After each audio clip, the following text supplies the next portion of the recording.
Alright, so last time on Playing Goddess, we covered electromagnetics in a rather quick and dirty manner. Today, we're gonna cover gravity, and it'll be a tiny bit longer, given that it's a lot more bizarre and interesting in terms of what you can do with it for fiction. So, the first thing here is that most of the forces we'll be covering are of about equivalent effectiveness and energy levels. Electromagnetics are about the same as the weak nuclear force and the strong nuclear. Gravity is a bit weird. It's not even remotely on par with the strength of the others. Not even a tiny bit. Sound odd? Not really. Like, does that sound a little weird to you? Like, gravity seems pretty heavy. Not really. Get a magnet. Any magnet will do, even a fridge magnet. Now set a magnet on the table, and pick one magnet up with the other one. Or stick it to your fridge door, or whatever. Ta-da! You have just used a magnet the size of your finger to overcome the power of an entire planet's worth of gravity. That's how strong. No. That's how weak gravity is. Now, in that kind of mediocre miracle song, they went on about how magnets were magic. How do they work? Well, we know quite clearly how they work. Like, we pretty much understand magnets to an amazing degree. Now, if they'd said gravity, how does it work? Yeah, it may as well be magic as far as we're concerned right now. It works, but we're honestly not really entirely sure how it works. Actually, let me back up on that. We know the effects of how it works to a pretty reasonable precision. Like, originally we thought that gravity just pulled things down.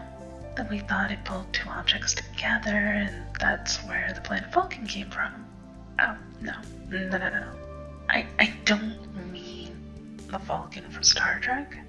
I mean, for a long time we looked at Mercury's orbit around the sun and we were like, yeah, that's weird.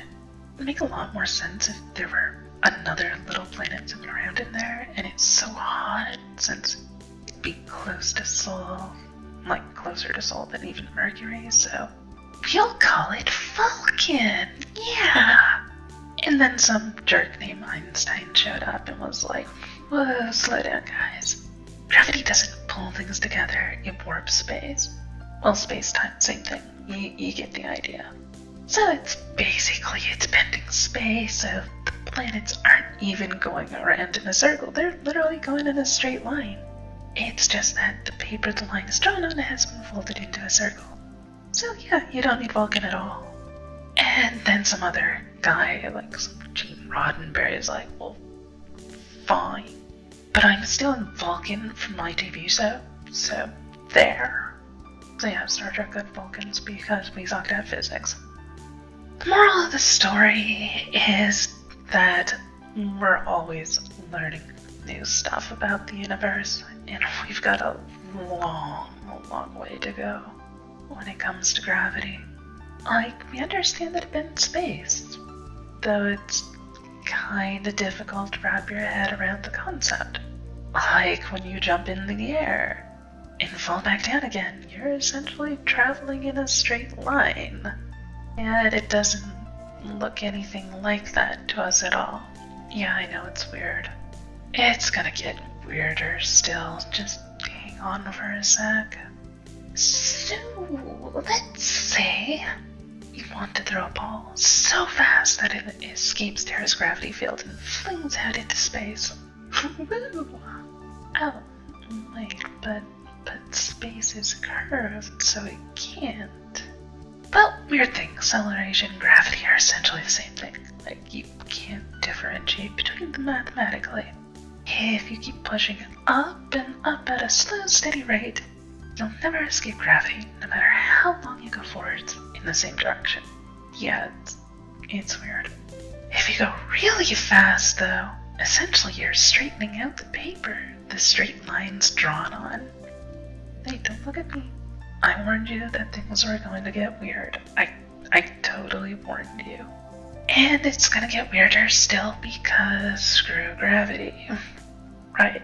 So, you know that thing I was saying about how gravity is so much weaker than the other forces of nature that we're aware of? Yeah, that may not be true either. Oh boy, here we go. So, the idea proposed by M theory, one of the whole string theory things, is that there aren't 4 dimensions, after all, of length, width, height, and time. No, they're like, you know what would be awesome is if we turned it up to 11. You mean 5, right? No, 11. Like, yeah, 11 dimensions. Because that's what makes sense with the math. Math, what are you doing? Stop! Oh yeah. Except those extra ones you can't see or interact with. Alright, this actually kind of makes sense in a way. Think of it like a grain of sand. It's round. If you were small enough, you could walk around it in a circle like it was a globe. But you're not tiny, I'm going to assume. And there's lots of sand, so you basically walk across the top of the sand on the beach like it's a flat surface. You're just too big to really get to have the full grain of sand experience. Now, electrons are pretty small, same with photons, bosons, and all those other subatomic particles. Except gravitons. Because gravitons suck. We don't even know what a graviton looks like. We have a rough idea, but we've never actually seen one before. We just kind of did some math and we're like, yeah, that makes sense. That's probably what it looks like and what it does.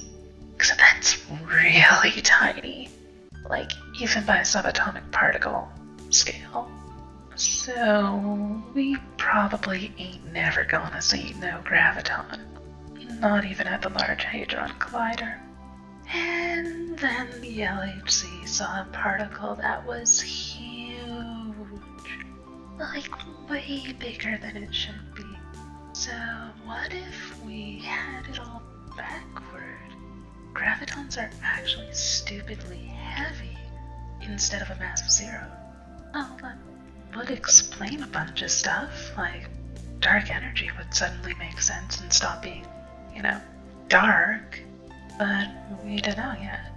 For the moment, though, I think those gravitons are tiny. Like, really, really tiny. Like, so tiny that they get to go to grain of sand world. If they were big, it would explain where the extra dimensions come from. But if they're tiny, it explains why gravity is so weak and why the gravitons can fit into those extra dimensions in the first place. So, win-win and lose-lose at the same time. We're gonna wind up with more questions than answers. Bloody gravity. Anyway, let's just assume that the gravitons are tiny. Okay. So, let's digress back to grain of sand world. Alright, admittedly probably not the best theme for a theme park, but you get the idea.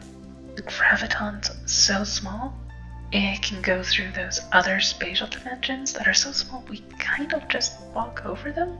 So, for a graviton, it goes in loop-de-loops and twists and such all over the place in all sorts of dimensions we can't even imagine. It's like if you took the world's greatest water slide architect, got them stoned out of their mind, then told them to draw up schematics for a pretzel on a hypercube. And they succeeded. It would be weird. Just saying. The point here is that gravitons basically have to travel a much, much farther distance to get from point A to point B. We walk in a straight line over the sand, sort of like Godzilla stomping over Tokyo. Building in the way? Not no more, it ain't. But the graviton has to weave and wind its way all through the little buildings. Well, skyscrapers, you get the idea. And then it gets lost in the subway for 6 hours because it can't read Japanese and went the wrong direction. Yeah, anyway, I think I killed my analogy and then revived it as a zombie and killed that too. So, double the experience. What I'm getting at is that gravity isn't weaker than the other forces of nature. At least, not as far as we're aware. The problem is more so that it just has a much farther distance to travel than anything else, since a straight line for a graviton is a drunken stagger, whereas the straight line for an electron is as the crow flies. So it seems weaker, except crows don't fly in straight lines, so whatever. But that's okay, because electrons don't either. They just stagger in big steps instead of tiny steps. Pretend it makes sense in anything other than physics. So why do we care about any of that in fiction writing and world design? Well, if you're writing a sci-fi novel, it kinda makes sense as something that would be interesting to explore, like shrink people down far enough to see things at a graviton scale. But that's not really going to be interesting to most world designers out there. The more interesting bit for most of us is going to be stuff like how it applies to travel, magic, and so on. You want an anti-gravity spell? Sure. Well, no. That's not a good idea. You'd float off into space. So what you want is more like a gravity spell that puts a second source of gravity right above you so it cancels out that of the planet you're standing on. If you do that though, too much you get sucked in crust, gravity drops in strength by a quarter for every twice distance. Swear, rule law in play basically. So you go twice the distance, it drops 4 times the potency. So the gravity that's strong enough to reduce downward pull would probably do terrible things to you if your aim was off by a foot or two. It would probably not be a good idea to walk into the building with it unless you key it to only affect you personally. Except that's not how gravity works. Gravity warps space if you don't get your own private little space.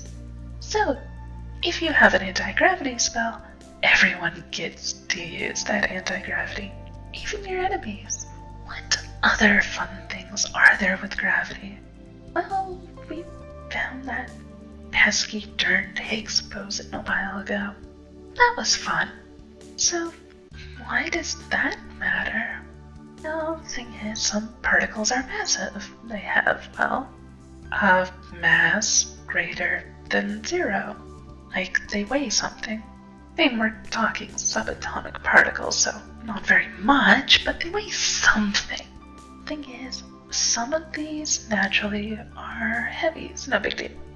Some of them aren't. So this Higgs field basically tells any particle which passes through it, oh yeah, you have mass, you have mass, you don't have mass, you do, you don't. It's like the most boring job ever. Like accounting, but worse. Except there is a worse job. Being the intern to the Higgs accountant. And that's your Higgs boson. It goes around basically assigns the actual mass to stuff on an individual basis. Boring, yeah. Now, are you thinking what I'm thinking? Oh yes. We can take over the world easily tonight. Just flick off the switch that says whether an individual particle is affected by Higgs bosons or not. Oh hey, photons have mass now, so do electrons. Well, this is gonna get weird fast. Now a flashlight generates its own gravitational field, and we... or the planet you're standing on suddenly doesn't. Oh, crap. So, you can do some really weird stuff with gravity. Let's ignore all of this really fancy stuff for a moment. Let's just look at gravity on the more Newtonian, normal scale we're used to. gravity just pulls down in this case. Alright, well, even then there's still some weird stuff we can do with it. The idea of up and down start getting weird. You can have things like a room where all the walls are down, and you just step on any of them equally. You can do that for realsies too by cheating. Ever tried having, like, I don't know, a bucket of water and swinging it in a circle? Hey, the water doesn't fall out of it if you swing it fast enough. Same deal there. If you're going to have artificial gravity on a starship or a space station, an easy way to do that is just have rotating sections on your ships. Like on the Martian or Babylon 5's human ships, or Babylon 5 itself, for 2001, Space Odyssey had a really good scene showing that.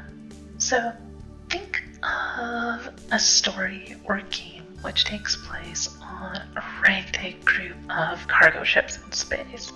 Over the decades and centuries, it devolves into little more than swords and sorcery, with sorcery being tech that only engineers understand anymore. But the ships themselves have rotating sections to maintain gravity. Go towards the middle of the ship and you float. Go towards the outer rim, you can stand firmly on the ground. Now imagine the kind of wonky and awesome combat you could do with that. Now there's also such a thing as too much of a good thing, and we're gonna get away from Newtonian gravity again here. See, we like to call too much of a good thing a black hole when it comes to gravity. Black holes are kinda weird. I've been using that term a lot. Yeah, pretty much everything related to gravity is weird, but I mean weird even by gravity's standards. We know matter and energy can be kind of swapped back and forth. They're the same thing but in different forms. We know matter creates gravity, thanks to the Higgs field from earlier, because mass. Black holes don't really do that. See, one thing we have to understand is that gravity is just warp space. I mentioned it before, but, well, kind of. See, that's the observable effect of gravity as a force of nature. It describes the relationship of how space is warped by mass. The stereotypical example is that you set like a bowling ball on a spread out bed sheet and it indents the sheet. Except gravity like bends all 11 dimensions, even time. Because it's a jerk like that and doesn't want anything easy to understand by normal people, but whatever. The thing here is that you remove the bowling ball, the sheet returns to its normal shape. Sometimes. Sometimes the sheet is stretched and doesn't quite go back like it should. In a black hole, there's a point of pure, infinite density, the singularity. It's like a big old divide by zero error in space. Like it exists, but it does stuff that really shouldn't happen. One of those things is that all the matter and energy that winds up in a black hole isn't there anymore.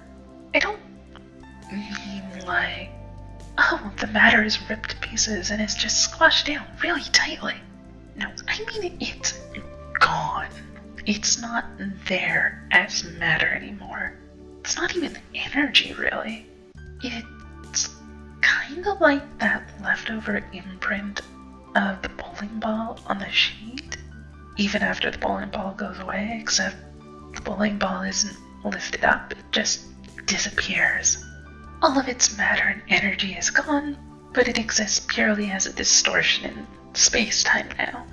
So it isn't really technically even gravity anymore because it's not describing how matter warps space. It's just space that is warped without using mass anymore.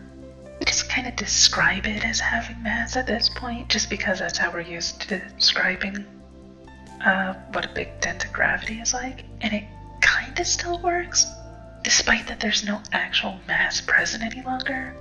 Or maybe there is mass and the Higgs field is just sitting in its accounting cubicle having a book burning session. Honestly, we don't really know. It's a bit weird to wrap your head around, but whatever goes into a black hole is flat out just gone. Fortunately, we can't see that happen because of the event horizon, which is just the point where space is so warped it turns into a circle. Or sphere, I guess. Actually, it's multidimensional, but whatever, it's basically a circle. That thing about how, light can't escape a black hole is kind of true. Light travels in a straight line. If you take the paper that line is drawn on, and you tape the ends together into a tube, that line will never point in a direction that goes off the paper. It just goes in an endless circle forever. That's your event horizon, when it bends so far that it's a perfect circle. In 11 dimensions, because physics. Now, the thing is, if you had a black hole that was made purely of energy instead of matter, well, energy doesn't have gravity. Gravity isn't a form of energy, it's a force of nature. It just describes what energy does. How matter affects space. You can't create energy from gravity any more than you can create energy from an electron. The electron is always an electron. It can hold different energy levels, but it doesn't magically create energy or take it away. It can only convert one form of energy into another. Until you get into quantum physics and stuff like quantum tunneling, then screw you, we're not going there right now because this video is long enough as it is without your quantum shenanigans. The point I was getting at is that you can have a black hole created entirely out of energy. Energy doesn't have gravity, therefore no event horizon. This is what we call a naked singularity. You can actually see it doing its weird thing because it doesn't have that handy event horizon to hide it. If you're a physicist, you've probably already broken out into a cold sweat by now because a naked singularity basically breaks everything.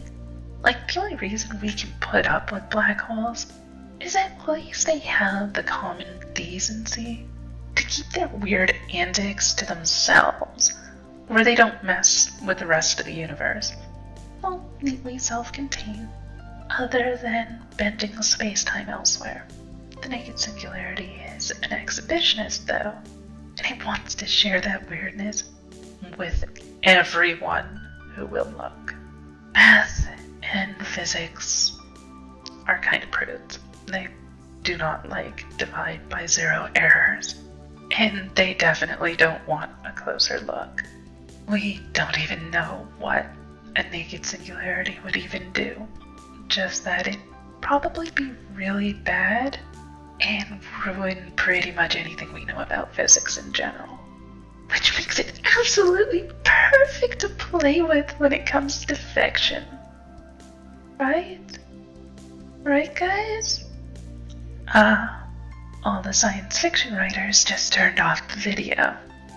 Neat. It's almost like you can see the moment they were like, oh hells no. Oh well. Anyway, the point here is that gravity is weird. You can do weird stuff with it. We're still a little iffy about the specific details of how it actually does what it does. Like, how does it warp space? How does the Higgs field actually apply mass to particles at all? How do gravitons do gravitony-ish things? Like, what do gravitons even do in the first place? To be blunt, we don't know.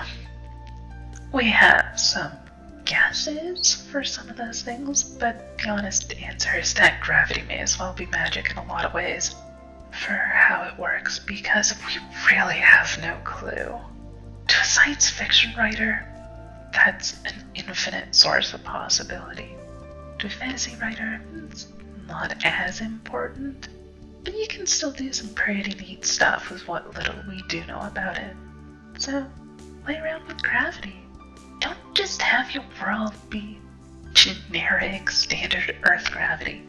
Have a mountain which is unusually dense and makes you heavier when you're on it.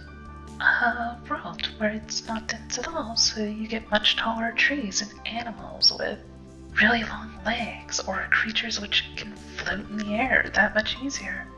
A denser planet which leads to stocky, short creatures. I didn't give out any homework last week, and I probably won't either on the nuclear forces. But for gravity, yeah, you're getting some. Your world is not going to be standard Terran gravity. You get something different. I don't care what. It's heavier, it's lighter, it's inconsistent. It has regions which don't have any gravity, or your world is a ship in space and uses rotation to generate artificial gravity. Something. Anything. Just don't use standard Terran 1.0 G or 9.80 meters per second acceleration. No, it didn't stutter, it's squared. Anyway, do something with gravity. Experiment. Play with it. See what you can come up with. The goal of this homework, as with any other homework I give, is to get a better understanding of how something works. In this case, get a feel for what you can do with gravity to make your world that much more interesting. It doesn't have to be a big change, but even a small shift can lead to some neat ideas that you wouldn't have had otherwise. So, try it out. And with that, I'm out. So, I'll see you next time.